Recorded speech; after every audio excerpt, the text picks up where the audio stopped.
কর্মসূচির মাধ্যমে জনদুর্ভোগ করা আমাদের উদ্দেশ্য নয়। কিন্তু এখন পর্যন্ত আমরা সরকারের পক্ষ থেকে কোনো আশ্বাস পাচ্ছি না। সরকারের কোনো কি উদ্দেশ্য সেটা আমাদের কাছে স্পষ্ট হচ্ছে না।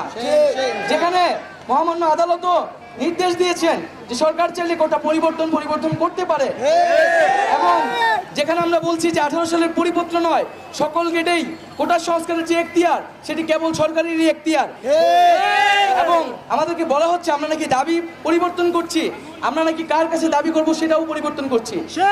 আমরা প্রথম থেকে আমাদের বক্তব্য খুবই স্পষ্ট, কোটা সংস্কারের এখতিয়ার সরকারের, সেটা আমরা প্রথম থেকেই বলেছি, নির্বাহী বিভাগ এবং সরকারের, বরং সরকারই সেই দায় এড়ানোর চেষ্টা করেছে।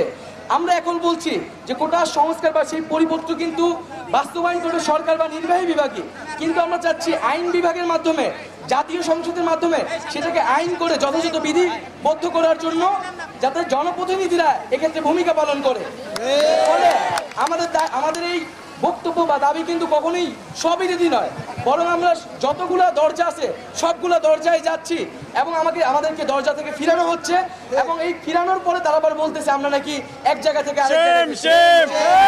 আজকে যদি তারা প্রথম থেকেই সরকারি যদি প্রথমে এখানে হস্তক্ষেপ করতো, তাহলে কিন্তু আমাদের এত বক্তব্য বা এত জায়গায় যাওয়া লাগতো না। তারপরেও আমরা যাচ্ছি, আজকে আমরা মহামান্য রাষ্ট্রপতির কাছে এসেছি রাষ্ট্রের অভিভাবক হিসেবে। আমরা চাচ্ছি সরকারের কাছ থেকে যেহেতু আমরা আশ্বাস পাচ্ছি না, আমরা চাই তিনি হস্তক্ষেপ করে জাতীয় সংসদে আমাদের যে এক দফা দাবি, সেই এক দফা দাবির প্রেক্ষিতে আইন পাশ করতে ভূমিকা রাখবেন এবং প্রয়োজনে জরুরি অধিবেশন আহ্বান করবেন। আমরা এক্ষেত্রে আমাদের স্মারকলিপিতে আমরা মহামান্য রাষ্ট্রপতির কাছে 24 ঘন্টার জন্য একটি সুপারিশ করেছি। আগামী 24 ঘন্টার মধ্যে আমরা চাই সংসদে অধিবেশন ডেকে সেটার আইন পাশের জন্য কার্যকর ব্যবস্থা নেওয়া হোক, অথবা অধিবেশন আহ্বান করা হোক। আমরা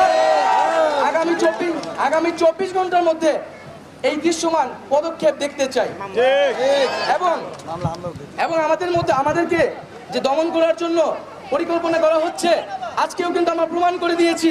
ঢাকা বিশ্ববিদ্যালয়, জগন্নাথ বিশ্ববিদ্যালয়, ঢাকা 7 কলেজের প্রতিষ্ঠান সহ জাতীয় বিশ্ববিদ্যালয় অন্তর্ভুক্ত কলেজ সমূহ শিক্ষার্থীবৃন্দ, প্রাইভেট বিশ্ববিদ্যালয় শিক্ষার্থীবৃন্দ কিন্তু আজকে এই যে শেরেবাংলা কৃষি বিশ্ববিদ্যালয়, ঢাকার সকল শিক্ষা প্রতিষ্ঠান আজকে আমরা একত্রিত হয়েছি। আমাদের এই মিছিল কিন্তু থামানো যায় নাই, এবং আমরা যা সেটা দেখানোর চেষ্টা করতেছি। আমরা চাইলে কিন্তু 10,000 20,000 মানুষের জমায়েত করতে পারি।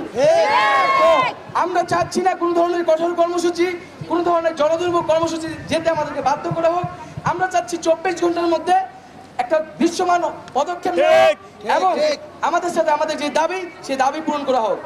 আমরা আগামী 24 ঘন্টা পর্যবেক্ষণ করব সরকারের তরফ থেকে, মহামান্য রাষ্ট্রপতির তরফ থেকে, এবং দায়িত্বশীল ব্যক্তিদের পক্ষ থেকে কি ধরনের বক্তব্য এবং পদক্ষেপ আসছে সেটি আমরা পর্যবেক্ষণ করে আমরা পরবর্তী আমাদের কর্মপরিকল্পনা ঠিক করব।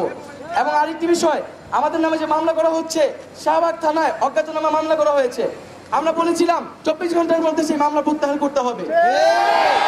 আমরা এটি আরো 24 ঘন্টা বাড়িয়ে দিচ্ছি আজকে, এবং এই 24 ঘন্টার মধ্যে যদি মামলা প্রত্যাহার না করা হয়, তাহলে কিন্তু আমাদের কর্মসূচি কঠোর থেকে কঠোর হবে।